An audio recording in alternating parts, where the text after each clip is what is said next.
தங்கமயில் வந்து மீனாவை பாக்குறதுக்காக ஆபீஸ் வந்து வந்திருக்காங்க. ரொம்ப நேரம் வெயிட் பண்ணிட்டே இருக்காங்க. மீனா வந்ததுக்கு அப்புறம் வேமா ஓடி போய் மீனா என்ன யாருமே ஏத்துக்க மாட்றாங்க மீனா. நான் ஃபோன் பண்ணா கூட எல்லாரும் ஸ்விட்ச் ஆஃப் பண்ணி வச்சுட்டாங்க. பிளாக் பண்ணி வச்சுட்டாங்க. எனக்கு என்ன பண்ணனே தெரியல. எனக்கு ஏதாவது உதவி செய் மீனா அப்படின்னு கேட்டுட்டு இருக்காங்க. மீனா உடனே நான் என்ன பண்ண முடியும்? நீங்க ஃபர்ஸ்ட் எதுக்கு என்ன பார்க்க வரீங்க அப்படின்ட்டு நாங்க தப்பு பண்ணிட்டோம் அப்படின்றாங்க. ஆமா நீங்க தப்பு பண்ணிட்டீங்க. ஆனா நீங்க வந்து என்கிட்ட மன்னிப்பு கேட்கறதுனாலயோ என்கிட்ட ஏதாவது பேசுறதுனாலயோ ஒரு பிரயோஜனமும் இல்லக்கா. நீங்க தயவு செஞ்சு வீட்டுக்கு போங்க அப்படின்னு சொல்லிட்டு மீனாவும் கோவமா கிளம்பி உள்ள போயிடுறாங்க ஆபீஸ்க்குள்ள.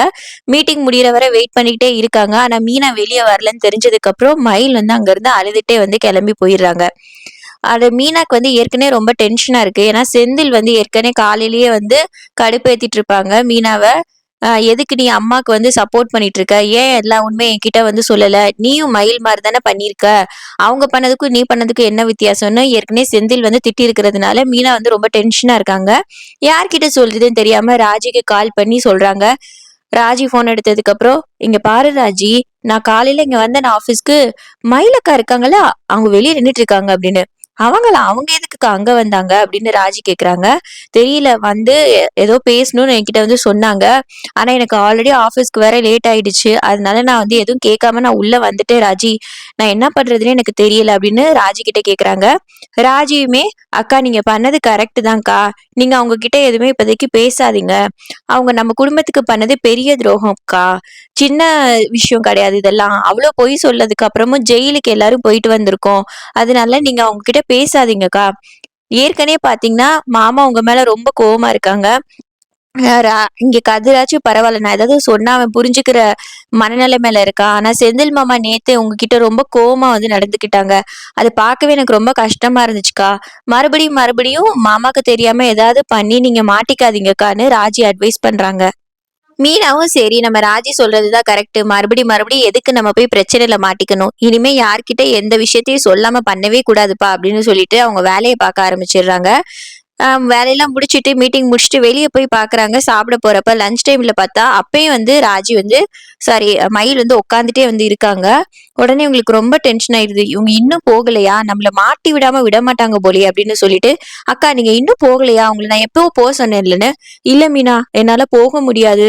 நான் வீட்ல போய் நான் என்ன பண்ணேன்? எனக்கு ஒரே மைண்ட் ஃபுல்லா எனக்கு ஒரே குழப்பமா இருக்கு மீனா. மாமா கூட நான் எப்படியாவது சேரணும். எல்லாருமே என் போனை பிளாக் பண்ணி வச்சுட்டாங்க. நீ மட்டும்தான் பிளாக் பண்ணி வைக்கல. என் மேல உனக்கு கொஞ்சமாவது பிரியம் இருக்குல்ல மீனா. அது எனக்காக ஹெல்ப் பண்ணு. மாமா கூட சேர்றதுக்கு எப்படியாவது ஹெல்ப் பண்ணு. நீ நினைச்சா மட்டும்தான் முடியும். அந்த குடும்பத்துல இப்ப யார் நினைச்சாலும் என்னால மாமா கூட சேர முடியாது. ஆனா நீ நினைச்சா கண்டிப்பா முடியும் மீனா அப்படின்றாங்க. நான் எனக்கு பண்ண முடியும். சரவணன் மாமாவே வேண்டான்னு சொல்லிட்டாங்க உங்கள. நீங்க அப்படி காரியத்தை பண்ணி வச்சிருக்கீங்க. அது மட்டும் இல்ல. இப்ப சரவணன் மாமாவே ஏதோ சொல்லி உங்களை ஏத்துக்கிட்டாலும் ம், மாமா வந்து ஏத்துக்கவே மாட்டாங்க. உன் மேல அவ்ளோ கோவமா இருக்காங்க. அதுவும் அத்தை சரி கோவத்துல இருக்காங்க. அதனால இதெல்லாம் நீங்க வந்து நினைக்காதீங்க. தயவு செஞ்சு நீங்க உங்களோட அடுத்த வேலையை பாருங்கக்கா. அப்படியே இருந்தாலும் ஒரு ஒரு கொஞ்ச நாள் அப்படியே விட்டுருங்களேன். அவங்களே வந்து ஏதாவது பேசுவாங்க. நீங்க பண்ணதெல்லாம் தப்பு அப்படின்னு நீங்க உணர்றதுக்கு கொஞ்சம் டைம் கொடுங்க. மாமாவும் கொஞ்ச நாள் கழிச்சு வந்து இதெல்லாம் மறந்துட்டு பேசுவாங்க. ஏற்கனவே வீட்ல நெறைய பிரச்சனை போயிட்டு இருக்கு. இதுல நீங்க வேறக்கா அப்படின்றாங்க. வீட்லயா? என்ன பிரச்சனை மீனா? அதான விருந்துக்கு எல்லாரும் வந்து நல்லா சாப்பிட்டு நீங்க நல்லா போட்டோஸ்லாம் வந்து போட்டிருக்கீங்களே. இப்பதான் என் 2 குடும்பமும் சேர்ந்துட்டீங்களே. இப்போ உங்களுக்கு என்ன பிரச்சனை அப்படின்னு கேக்குறாங்க. ஓஹோ! நீங்க அந்த போட்டோவ பார்த்துட்டு தான் இவ்ளோ கதை பேசிட்டு இருக்கீங்களாக்கும். அதெல்லாம் ஒண்ணும் நடக்கல. அவங்க வந்ததெல்லாம் உண்மைதான். விருந்தெல்லாம் வந்து சாப்பிட்டோம். ஆனா ஒரு பெரிய பிரச்சனை ஆயிருச்சு. அத நான் உங்ககிட்ட சொல்லணும்னு அவசியம் கிடையாது. இப்ப 2 குடும்பமும் மறுபடியும் சண்டை போட்டு பிரிஞ்சுட்டாங்க. விட இப்ப ரொம்ப வந்து பிரிஞ்சுட்டாங்க. இப்ப உங்களுக்கு சந்தோஷம் தானே? இத தெரிஞ்சுக்கிறதுக்கு தான் இங்க வந்தீங்களா? அப்படின்னு கேக்குறாங்க. இல்ல இல்ல மீனா, நான் அதுக்காக வரல. நான் மாமா கூட பேசணுன்றதுக்காக தான் வந்தேன். கடைக்கு போனாலும் மாமா என்ன விரட்டி விட்டுறாங்க அப்படின்ட்டு. அப்புறம் நீங்க பண்ண வேலைக்கு வேற என்னக்கா பண்ணுவாங்க? நீங்க தயவு செஞ்சு இந்த விஷயத்த ஆற போடுங்க. அப்புறம் பாத்துக்கலாம்.